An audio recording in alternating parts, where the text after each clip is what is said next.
దుడిసే పని ఏముంది, ఆయన అక్కడ ఉండొచ్చు.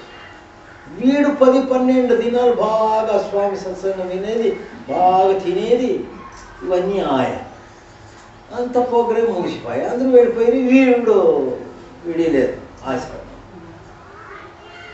ఈ ఆదిమూర్తి గారు ఏమప్పా అన్ని ప్రోగ్రాం అయిపోయింది నాయన, నువ్వు ఇంటికి పోయిరాప్పా అన్నాడు ఆ గురువు. ఏమంటే స్టోర్ రూమ్ ఖాళీ అయిపోయింది, ఏం లేదా అక్కడ ముగిసిపోయా అంటే, స్వామి పోయేవాడు నేను పోతాను స్వామి, మీరేం బాధపడద్దు. అయితే ఒక్క మాట, ఉత్త చేతిలో పోయే మనిషి కాదు స్వామి, ఏడరా ఇంకేమో కావాలా వీడికి అని. ఏం కావాలన్నా అది ఏదో మీ దగ్గర ఉంది కదా, అది నాకి ఏంటి స్వామి, ఏడుందయ్యా నా దగ్గర, నేను సన్యాసి, ఎట్లు లేదు కదబ్బా అని. లేదు స్వామి, ఏదో మీరు దాచిపెట్టుకున్నారు, అది ఇయ్యాల, ఏముందప్ప పరమాత్మని నామస్మరణ, అదే ఏంటి స్వామి అన్నాడు. అట్లుండాల. ఇది ఎవరు చేసిన ఈ పని అంటే కొంటాడు, వాళ్ళు లాభం లేకపోయేలేదు, నష్టం చెప్పలేదు, వాళ్ళ హక్కు అది.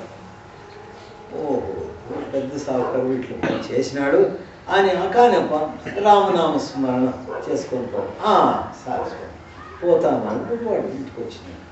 పెళ్ళం చూశాను, ఏరా పూర్తి చేతులు వస్తున్నాడు వీడు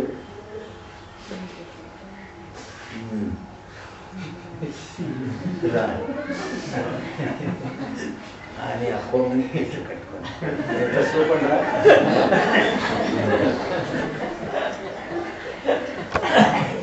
చటక్కని ఆ మూలలో ఉండే తీసుకొని, మూలలో ఏముంటుంది వీడు చూసా, ఆయన జన్మ సార్థకం ఇంకా వచ్చినాడు. ఇల్లు విడిస్తే గతి లేదు, వచ్చా. ఏమండి నేను చెప్పింది ఏమాయా, అంటే ఏదో వజ్రమో ఇటో బంగారమో దాచిపెట్టుకొని వచ్చినాడు. నా మొగుడు చాలా బుద్ధిమంతుడు, ఇక్కడ మాట్లాడాలి, చాలా పెద్ద గంటే ఉండొచ్చు అని తిరగా కొమ్మసారి చేసుకొని వాక్లే చెప్తాను. వాక్లేసి ఎట్లా తెచ్చినా తెలుసా,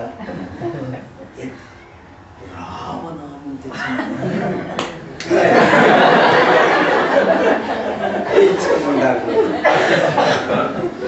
మన ఇంట్లో లేరా, కోదండరాముడు ఉన్నాడు, పట్టాభిరాముడు, సీతారాముడు, జయరాము గారు ఉన్నాడు, ఇంతమంది 4 మంది రాముడు ఉండగా ఈ కొత్త రాము గారు ఇది మనకి అంత సులుకన. రామనామం అంటే ఇంత సులుకన, దానిలో ఉండే శక్తి మనకు తెలియదు. తెలుసుకున్నవాడు బుద్ధివంతుడు, వాడే భాగ్యశాలి. అందుకే సంతులు దీనిని మన భాషలోనే చెప్పుకుంటూ మమ్మల్ని స్నేహం చేసుకుంటూ ఆఖరికి ఏం చేస్తారు, నా స్నేహం చేసిన దానికి నువ్వు ఊరికే పోకూడదు నాయన, అంతేకాదు ఇంకెవరి దగ్గర ఇట్లా చెయ్యి అడ్డం పెట్టుకొని వేడుకొని తినేది వద్దరా, నేను రాజు చేసి వేస్తాను అని ఆ రామనామం అనే వజ్రం ఇచ్చి పొందుతాడు. ఆ నామం అనే జన్మ మరణాన్ని పోగొట్టేటువంటి ఒక అమృత రసంతో కూడిన ఆహారం ఇచ్చి పొందుతాడు. అది భుజించు. ఆ స్మరణ నాలుక పైన ఆ నిరాకార శక్తిని నీ నాలుక పైన కూర్చోపెడతాడే ఆ గురువు, వాడి శక్తి ఎటువంటిది. అది ఋషి మునియాదులకు చిక్కలేదు, దేవతాతులకు చిక్కలేదు. ఆ రామనామ నీకు అది ఇస్తున్నాడు, నీ నాలుక పైన అది పెడుతున్నాడంటే ఎంత గొప్ప శక్తి అది, ఎంత గొప్ప ప్రేమ. అది తెలుసుకున్నప్పుడు మనకు ఆ రామనామం పైన విశ్వాసం వస్తుంది. ఆ విశ్వాసముతో నేను చెప్పినట్లు ఒక్కసారి కూర్చోను, లేసుకోను, పండుకోను, పొరలాడుకుంటాం, పెళ్ళాంతో కలిసి మాట్లాడుతూ ఉండగా కూడా రామా అని రవి ఎప్పగంటే పోతుంది. ఆయమ్మ కోపం చేసుకుని ఏదైనా లే రామ అటువంటి ఆయమ్మ కూడా రామానే కదా. ఎంత ఉపాయం ఉంది యుక్తి. కనుక సర్వావస్థలు యందు సర్వవేళల యందు ఈ రామనామ స్మరణ మన ఇంటిలో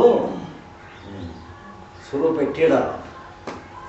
అందరూ దాన్ని అనుకుంటూ చేసుకుంటూ ఉండగా అక్కడ వాసన చేస్తుండే అదృశ్య దుష్ట శక్తులన్నీ వెళ్ళిపోతాయి. ఒకటి ఈ పీళ్ళు పిశాచిలు అవి ఇవి మగవాళ్ళకి పట్టేలేదు, ఆడవాళ్ళకే ఎక్కువ పట్టేలేదు. ఏదైనా పండుగ వస్తే వాళ్ళకి పట్టేస్తుంది. ఏం పిశాచి అది? పట్టు చీర పిశాచి, నెక్లెస్ పిశాచి, మామిడికాయ సరుము, చింతకాయ సరుము, ఇట్లా అవన్నీ పిశాచిని పడతాయి. దానికంతా మంత్రం ఇదేనే, రామనామ స్మరణ. ఇది అభ్యాసం చేసి ఇడిస్తే వాళ్ళలో కూడా కోరికలు వెళ్ళిపోతాయి. ఇది రామనామ శాశ్వతం, ఇవి కాదురా, ఇవన్నీ భయం పుట్టించేది. ఈ రామనామ స్మరణ నిర్భయాన్ని కలిగించేది. వాళ్ళకి బుద్ధి వస్తుంది, వాళ్ళు దానిని అనుసరిస్తారు. మీ ఇద్దరిని చూసి మీకు పుట్టింటారే పాపి గ్రహాలు, అవి పవిత్ర గ్రహాలు అయిపోతాయి. అవి రామరామసులు పెట్టేస్తాయి. మీరు ఎట్లా నడుచుకుంటే వాళ్ళు అట్లా.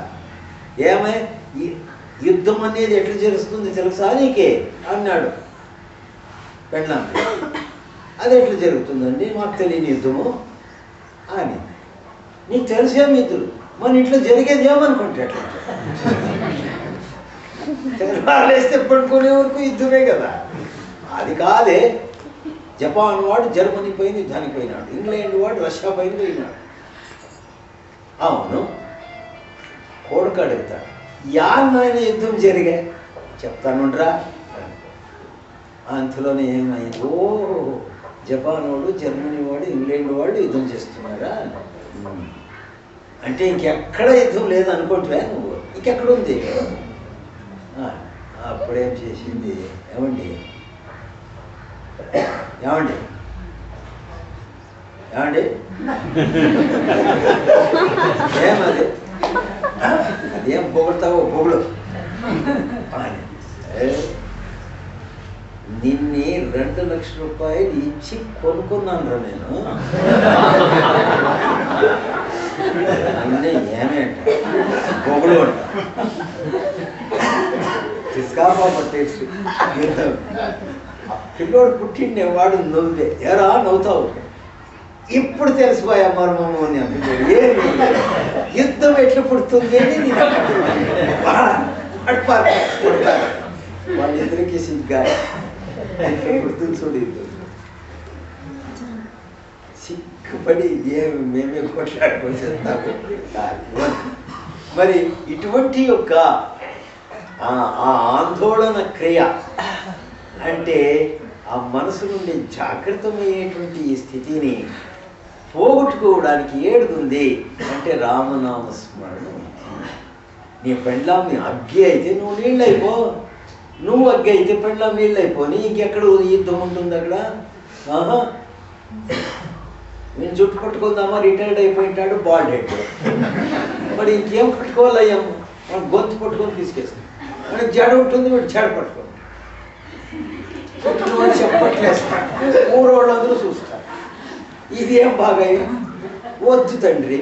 నామస్మరణ చేసుకుంటూ ఇవన్నీ తగ్గించుకుంటే నీ ఇల్లే ఆశ్రమం అయిపోతుంది. ఆనందాన్ని ప్రాప్తించుకుంటారు. దీనిలో 100%కి 200% నిజం ఉందయ్యా.